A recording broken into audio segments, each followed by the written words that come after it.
Well, Marcus, you had mentioned the Anapanasati Sutra. Um, where shall we begin with that? I'll give you the first shot at it. What's your question?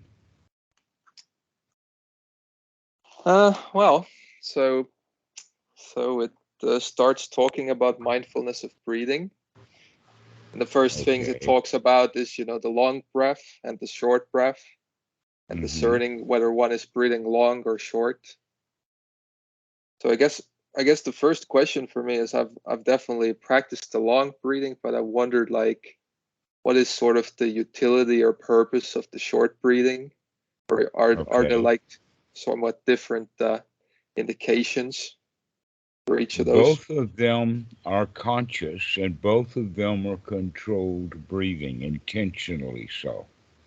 Hmm. And that you can say that the long breath is more relaxing and more of the show, and occasionally the short breath has some extraordinarily good value.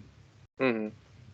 One of them would times with the short breath would be when the mind is drowsy, or when it's racing, or when you're in not such a good state of any kind.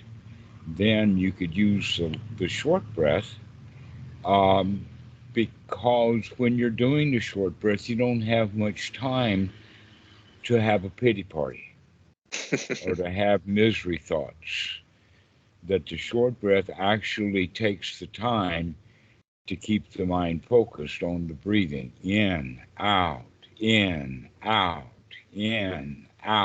like that. It's also an energizing breath. It's not a shallow breath. Because it's short, that's short in duration, okay? But it's short intensely, like panting. When you're running up a hill and you get out of breath, the body will go into that kind of breathing on its own. And then we try to stop it from doing that. We don't like that breath. We call it catching the breath, when you can stop it from pounding, in, out, heaving for air. All right, that's the short breath. Hmm. And that we can practice that to get the same benefits, that it is, in fact, life saving. It will wake you up, get you vibrantly alive, energized. But we don't stay on it for a long time. We would go back to the long breath. Now, this was understood and well known, and the Anapanasati Sutta has got a whole lot of ground to cover, and so it doesn't go into those kind of details. But it does list them as separate kinds of breathing, Hmm. with the understanding of the third step of Anapanasati, which is understanding and knowing the body. And here is the first time that the phrase, thus one trains oneself, which I translate into, these are skills to be developed. That from time to time you've already been doing long breathing, and from time to time you've been already doing short breathing. The stuff happens naturally as well as intentionally. But understanding the body is something that a little child has way too much of. When we're learning to walk, we fall down and we don't like it and we cry and all of that kind of stuff. And pretty soon, especially by the time we get to be teenagers, the body is dirty and ugly and all of that kind of stuff. Or at least it needs to be trained in sports so that it can do what we hope it'll do. And so we lose track of being in the body as a friend. And so, what step three is to really get in touch with the body, find where your tensions are, find where your pains are, get in touch with them, learn to work with them, be happy with them. So that we now are getting ready to do step 4, which is also a training, is just to actually relax, to become completely passive, at ease with ourselves. And we're going to do that, guess what, with all 4 aspects of the Satipatthana. Isn't that interesting? The whole point of, let us say, unifying and then liberating the mind is basically a kind of relaxation. That we liberate it from all of the rules and all the shoulds and all of the goals and all the judgments. Make it liberated, which is kind of a relaxed state of the mind. And then we also learn to do that with the feelings by learning the conditioning qualities of the feelings. And know that the mind conditions the feelings and the feelings condition the mind. And so now we've actually talked about those parts of the Anapanasati that work together at the end, where the mind's relaxed, the feelings are relaxed, the body's relaxed, and therefore the contents of the mind are all relaxed. And in that case, the relaxation is the relinquishment. Just let it all go. Or in some cases in the U.S., they call it let it all hang out.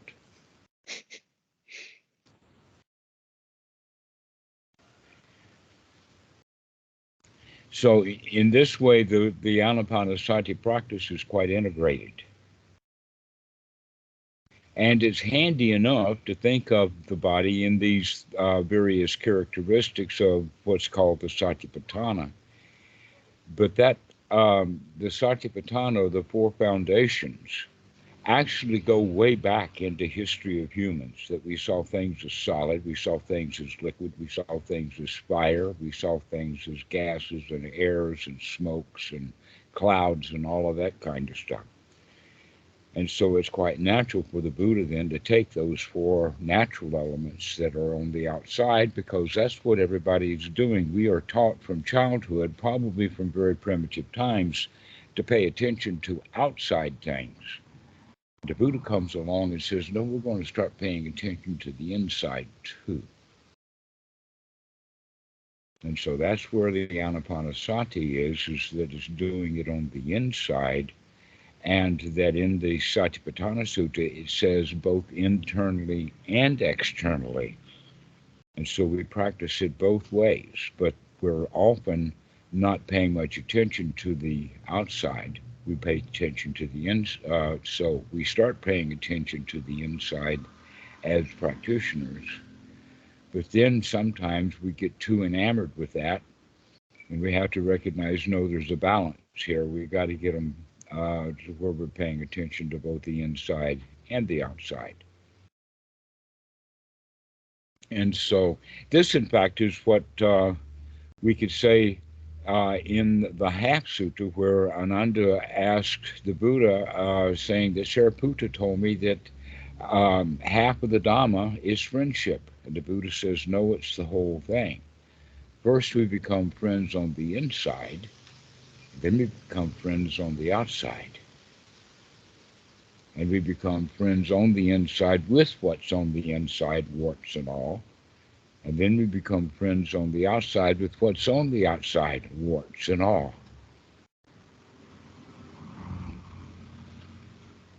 That's the secret, is to accept ourselves the way that we are, because then we can look at the way things are right now and have choices about it. If we don't want to be that kind of person, then whenever it comes up, we don't want to look at it. Oh, no, that's not there. I'm not that person. And so this is actually the practice then, is to learn to be friends with both the inside and the outside. And that the key ingredient on that, by the way, is the part about gladdening the mind, brightening the mind, which also fits in with so many of the other sutras about changing the thoughts from unwholesome to wholesome thoughts. To don't have unwholesome thoughts about your warts. have wholesome thoughts of, oh yeah, I saw the mind wander away. Oh yeah, I see myself getting stuck in hating that old person, judging them. And so this is the context. And you ask first off about the short breath. Sometimes we get into that hatred and we need that short breath just to get it out of our mind, whatever it is that's really strongly stuck in there. Doing short breathing will, for at least during the time of the short breathing, put an end to those thoughts.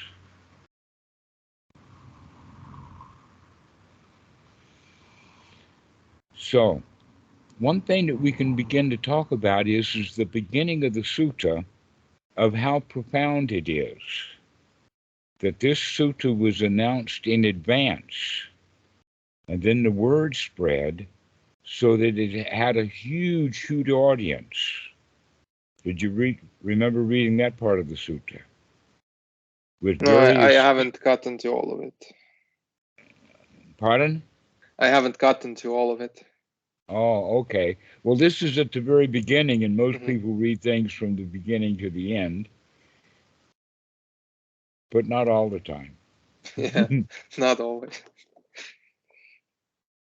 And so the beginning of the sutta talks about it in the way that this is going to be auspicious, and that it talks about the various teachers. This is where we can find where all of the good teachers are and how many students they have with each one of them. And they all gathered together. And then the Buddha talks about what kind of people they're here, talking about the nobles. Then he talks about people doing vipassana meditation, or no, sorry, not that, metta meditations, and some people practicing jhanas. And he wants them to listen to him about Anapanasati because it is of great fruit and great benefit. And basically, what we can glean from that is a lot of people came to the Buddha continuing to practice what they had already been practicing.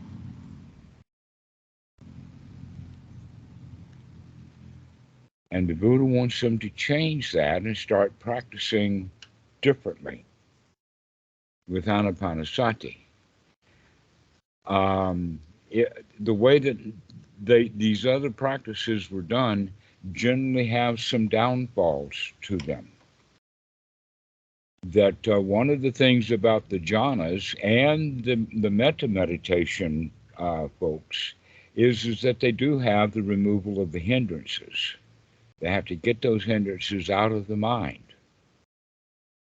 And so, in that regard, these guys were already practicing that part of it correctly because that's a major issue. And it seems like here in Western Buddhism, getting the mind free from the hindrances is not a big deal at all. Just note, or just watch, or just be choicelessly aware of all of that garbage that you've got there. And this is where we learn that, oh no, within the practice of the Buddha here in the Anapanasati Sutta, as well as some of the other suttas, getting the hindrances out of the mind is of an importance.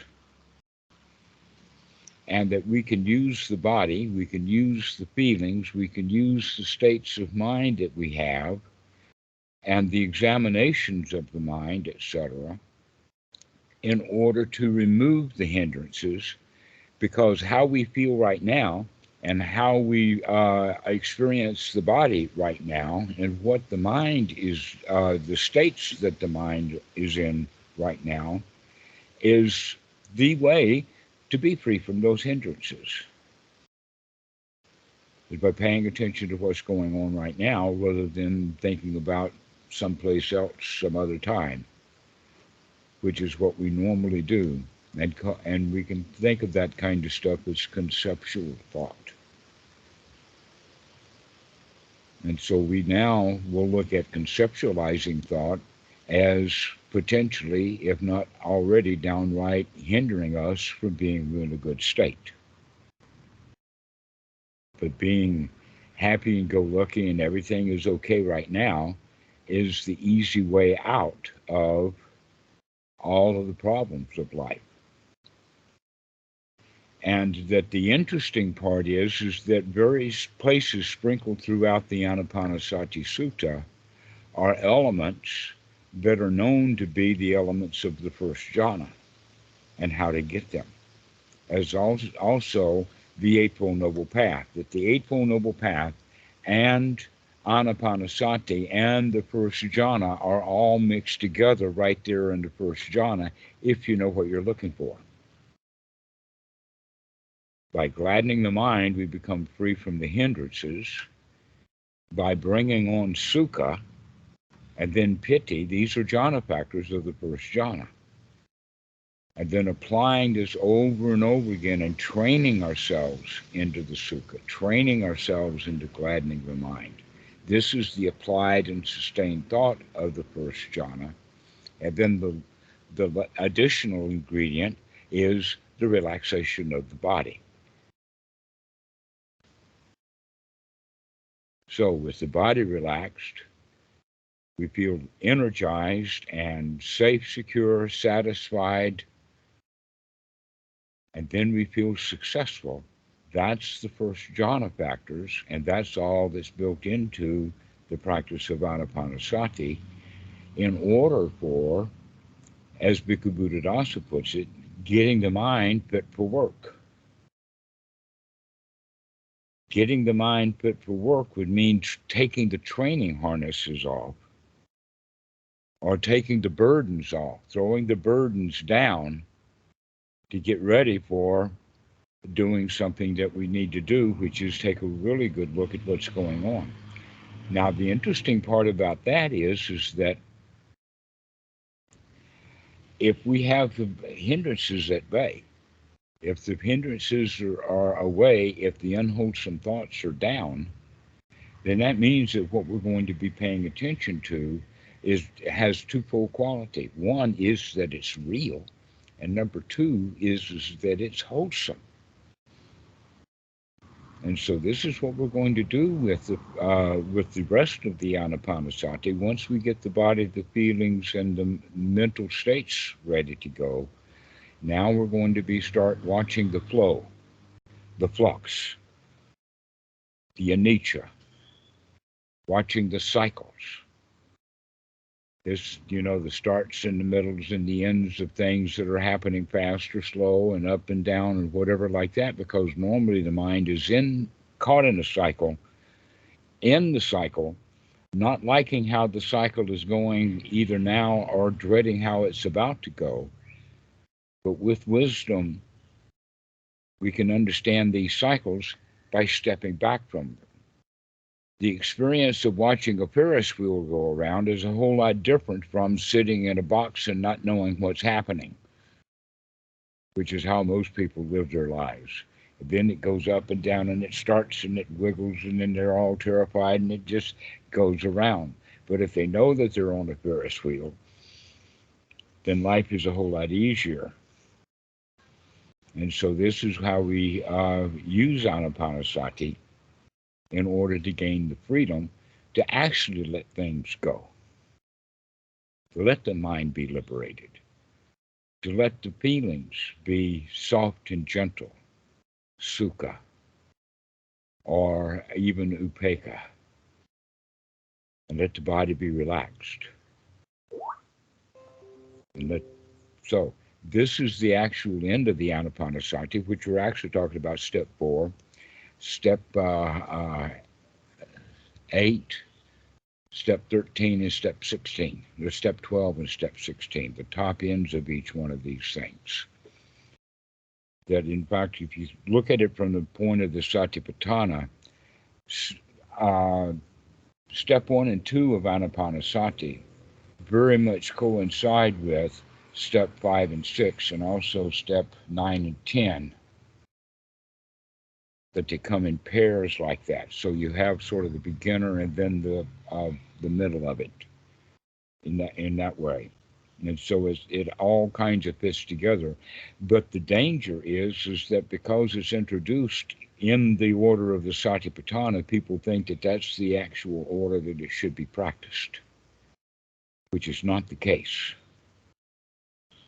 Then, in fact, we can take guidance from the Eightfold Noble Path from that, because that's actually what we're intending to do. That by doing Anapanasati, we fulfill both the four foundations of mindfulness and also the Eightfold Noble Path. That's what we mean by the fulfillment of the Eightfold Noble Path is actually the seven factors of enlightenment. The Jhana is the factors of enlightenment, to where the Eightfold Noble Path is the method or the skills that you need.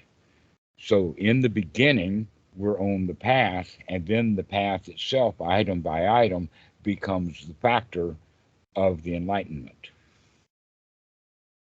of the awakening.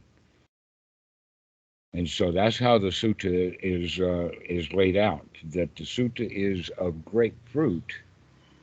The Anapanasati, which you use the word mindfulness, normally we go back to Anapanasati because Sati has a different quality than we normally think of as mindfulness. Basically, Sati is just to wake up, to come back to the immediate moment. That it's hard to watch your breath if you don't remember to watch your breath. So remembering to be here now, remembering to watch the breath, that's what we really mean by Sati. And yet it's been translated commonly as mindfulness. And I'm not even sure what mindfulness is because I never heard of the word until you get it in in Buddhism. So it's kind of a manufactured or made up word. And in fact, I would think that mindfulness would have the quality of looking or investigating anyway. So Sati would be remembering to be mindful. And so the mindfulness or the Sati and right investigation and then right effort can be seen right there in the beginning, several places in the Anapanasati Sutta. The number one place that is found is at step 9 and step 10 when you investigate the mind and then gladden the mind. Those two steps are closely embedded there.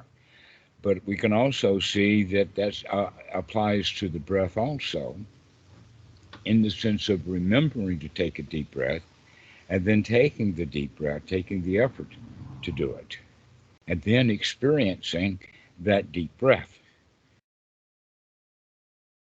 And so this is also a way of looking at each of the steps of Anapanasati through the lens of the Eightfold Noble Path.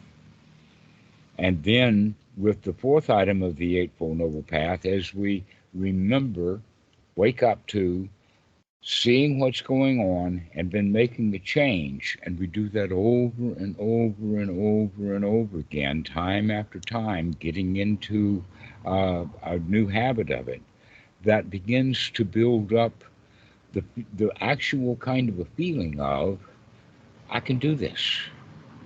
I can remember to do this, and it feels good. I like it, and it feels good and comfortable, and I can do this. And that's where we actually then will bring on that deeper satisfaction and the deeper relaxation, is the feeling that, yes, we can do this. And it also brings on a kind of a wow feeling of success. And that's where the Piti comes in, that feeling of success that we get by being able to practice getting the mind free from hindrances over and over and over again, rather than letting the mind go wild.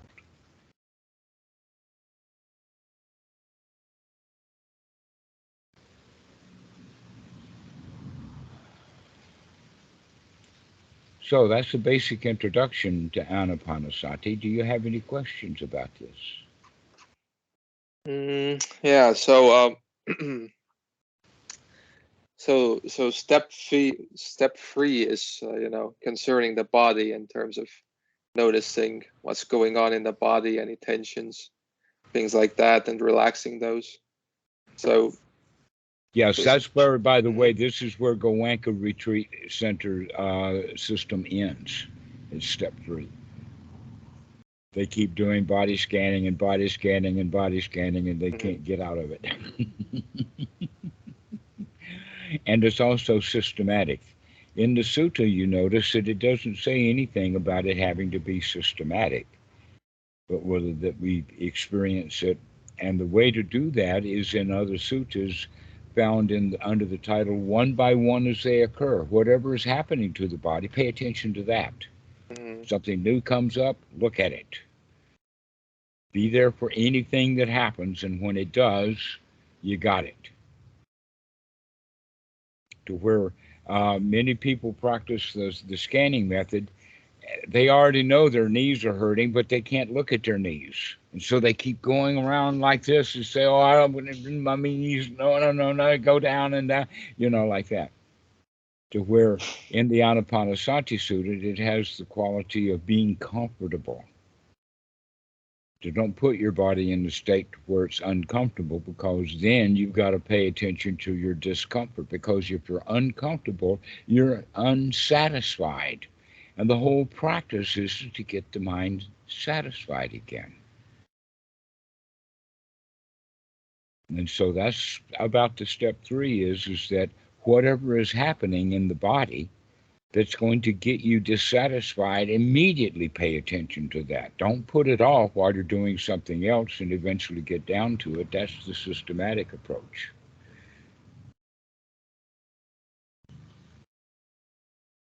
So should one kind of be aware of the whole body as they breathe in that step? Or can one like work from place to place? Don't set a bunch of great big high quality unreachable goals for yourself. That's the big danger of doing it that way, is that you set goals of how it's supposed to be like when you do it right. Okay, and judging yourself like that's not the right way to do it. The right way to do it is to just one by one as they occur, pay attention to them and let that skill grow that way. Okay. Rather than setting goals, because the goal settings then is going to break you feel bad because you can't make up with the goals that you set. The answer here is always, let's stop with the goal setting, because the goal setting causes unwholesome thoughts. Let's keep the thoughts wholesome. Let's keep the thoughts to the point of that whatever goals there were to be met, I just met it. I just met any goal that needed to be done. I just did it. I've gotten the job well done. And now I can relax with the job well done. Remembering that the job is already done is hard work for these Western people. Hard to remember that the job has already been done. That there's nothing to do except relax and celebrate that the job is finished. What was the job to do? Getting the hindrances out of the mind. Getting those rules out.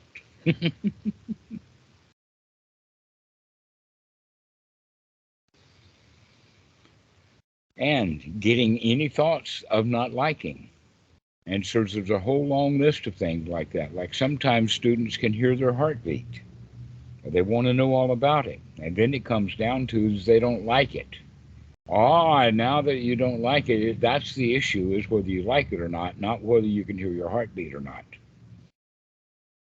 How about facial tension? Well, it has not to do with whether you've got face tension or not. It's how do you like it? Are you dissatisfied with it? There's your dukkha right there. So whatever you're dissatisfied, and setting a rule or a goal for yourself, like I'm supposed to be able to do this with the body and I can't do it yet, that's dissatisfaction, instead of being very happy with the way that you're doing it right now.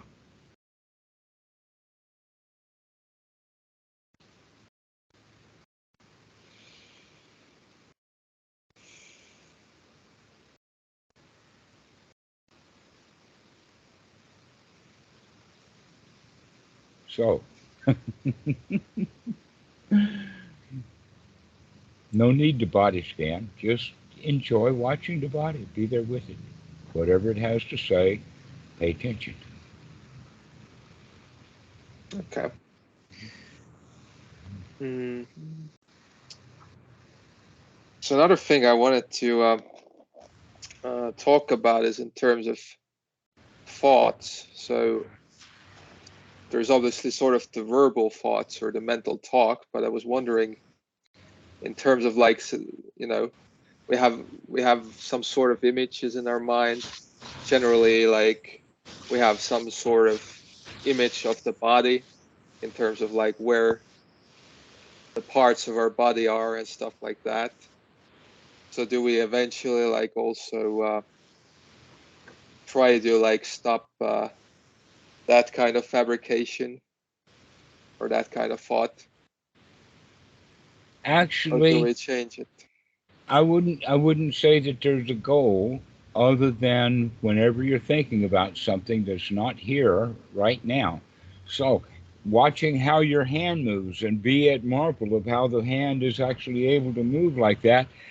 And I'm not even thinking about the hand moving, but I can watch it as it moves around. That's being in the here now. That's quite wholesome. Experiencing the body through the internal proprioceptic system is a marvelous thing to do. Remembering the argument you had with Aunt Susie yesterday, not so much.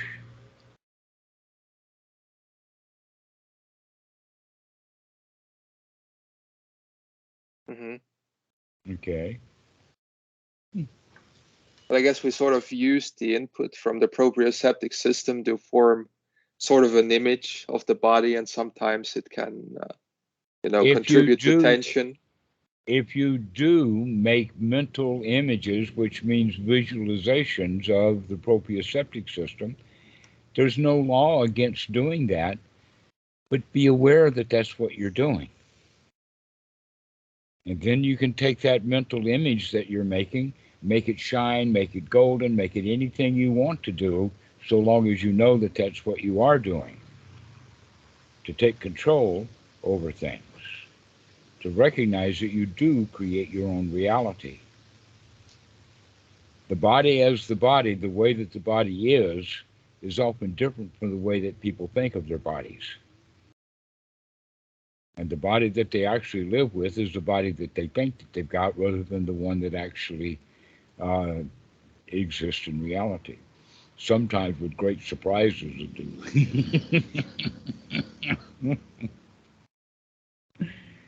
And so, yeah, the reality is let's see how close to reality we can be, knowing that reality in and of itself is quite magnificent, is quite profoundly beautiful, depending upon the way that we look at it, of course, because we create the beauty.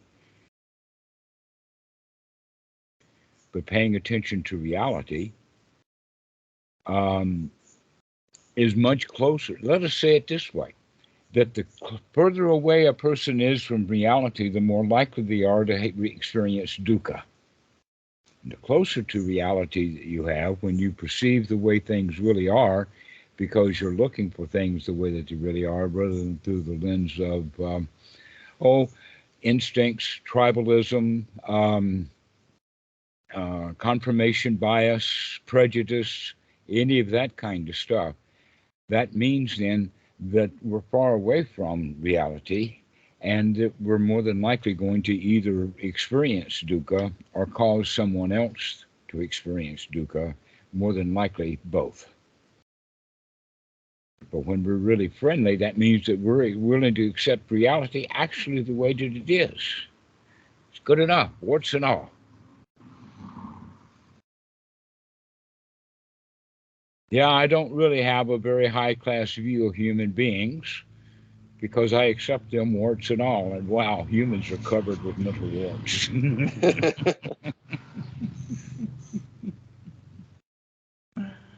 Then, in fact, a wart, the word wart is probably a good word for the translation of the word asava in Pali, which is also translated as cankers And sometimes you can think of them as pimples, warts, moles, uh, ingrown toenails, hairs, all of that kind of stuff that the body keeps coming up with.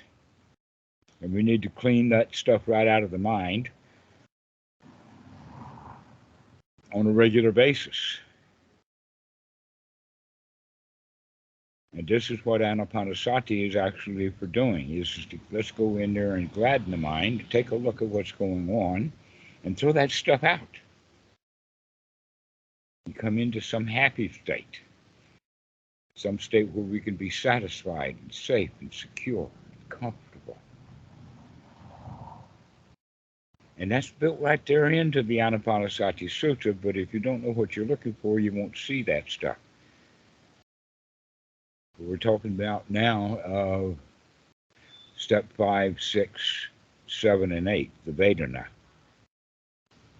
that you can actually talk yourself into with step 10 of gladdening the mind. You can talk yourself into feeling safe and secure, especially if the body is already in reality safe and secure. Safe and secure and comfortable body, safe and secure, comfortable thoughts, and pretty soon we have safe and secure, comfortable feelings.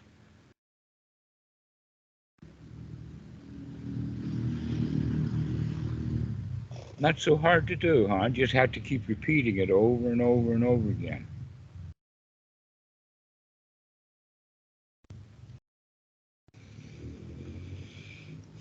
So, you got more questions?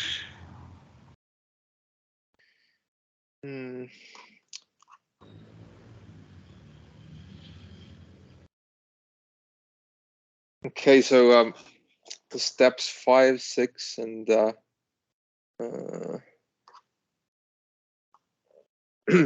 so steps 5 and 6 would correspond to the Pali words. I forgot what they were exactly.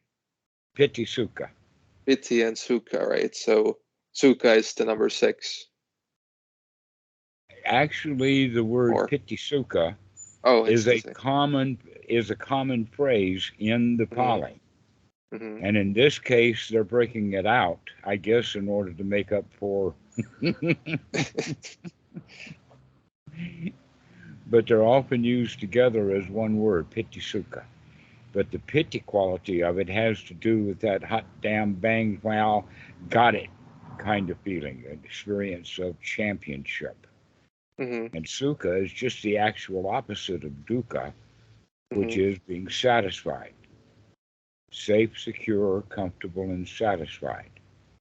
Because if you're not safe, you've got dukkha. If you're not secure, you've got dukkha. If you're not comfortable, you've got dukkha. So if you can get those three things, then sukha, or satisfaction, is all we need. And we can talk ourselves into that, too. The and so placebo effect, I guess. And so 8 is basically about calming the feelings, or? Sorry, what about calming feelings? So is the number 8 about like calming feelings, or? Actually, it uses the word conditioners. And what it's talking about is the interrelationship between the body, the feelings, and the mind, which we've already been talking about. So we calm the conditioners, which means that we calm the causes, which calms the effects, and it kind of gets everything sort of calmed down that way. But we have to experience those things. You see how the mind conditions the body and how the body conditions the feelings, how the feelings condition the mind, etc., like that. They're all three of them interrelated with each other. If you feel sick, if the body is sick, then we normally feel sick. We don't have to. If we can break that conditioning so that the body is sick, yeah, hot dog, the body is sick, I don't have to do anything. I can just lay here in bed and just feel wonderful.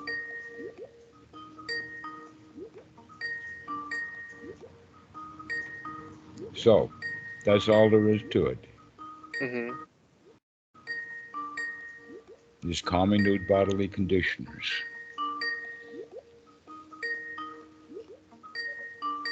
So you got another question? Yeah, perhaps one more. So in terms of the mechanics of breathing, I've noticed that one of the issues I tend to have is like the habitual tensions that the body has. For example, I tend to have quite a bit in the neck. I've noticed that whenever I breathe in, there's like a very habitual sort of tensing of certain muscles when I do that. And I'm having a bit of trouble like on uncoupling that, or like training myself to breathe in a different way. Okay. Well, it will take a few new muscles. I mean, most people say that they do it too strong for too long a period of time and then they get tired. Mm-hmm. Okay. Look for a long, gentle, enjoyable breath. One that does not tire you out or cause the body to, let us say, do chest exercises beyond its capacity. And guess what? You keep doing this, and pretty soon you can do it longer and easier, because the muscles are actually developing in a way that they've never had developed when you're breathing shallowly. That's one of the reasons why people do not like the runner's breath, where the body is heaving in and out, is because those muscles are not used to doing that and they don't like it. But you can train yourself for doing that. People who do deep diving and swimming and all kinds of things like that are trained. They train their muscles, and so they can handle things. There's a secret too, and that is there's others, like tuba players.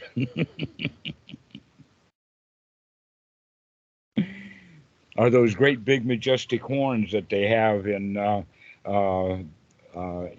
Tibetan system, and the Aborigines have a didgeridoo, and all of those big machines help get that muscle flowing, going kind of thing. And so, yeah, doing some exercises with your lungs is good. But if you get to the point of not liking it, look at that and recognize that you're doing this for pleasure, not for punishment. And that it is a training to get to understand the body. And the body's going to make some changes.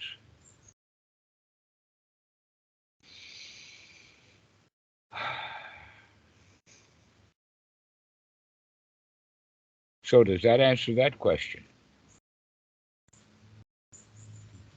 Yeah, I guess. So basically the goal is to be, well, I mean, not the goal, but the purpose is being gentle with the breath rather than like, because I noticed that, like, especially when I started with the deep breathing, there's been sort of this element of forcefulness to it, because Right. it's like Don't something I'm force. unused to. Mm-hmm. And then I'm sometimes I've felt like, well, when I'm sort of being relaxed, like I'd noticed that my breath would tend to get shallow, and then I would Right. like And have we're to, going to keep it full, but not forced. Not let it go shallow. yeah, that's the part I've had some difficulty with. No, it's not hard. Just play with it. Experiment. Watch what's going on. All of them feelings that you're having are optional. Recognize that. You don't have to feel bad. This is a toy to play with.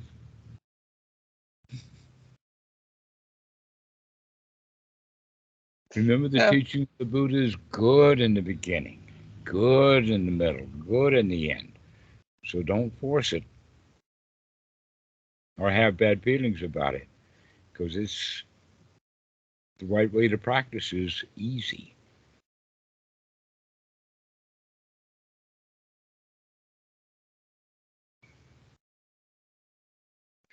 I've noticed it sort of depends on posture. Like in some postures, it's easier to breathe in a relaxed way, deeply. Mm-hmm. Yes. Like, So experiment with that. Find a good posture for yourself. Generally, sitting upright is good. Bent over, not so much. yeah, I've noticed like when reclined, it's more difficult to breathe deeply, or like at least to do so in a relaxed way. Whereas when I'm upright, it's like sort of the in breath happens naturally in a relaxed way. Mm-hmm. Whereas in some other positions, it's felt sort of like I have to work to do that. Whereas All right. Well, notice the difference, and notice the fact that the feeling of it being work is just a mental attitude that you have, and that you can change your posture, you can change the situation, and you can change the way that you feel because you can change your attitude. That's ultimately what we're doing, is changing your attitude about what we're doing.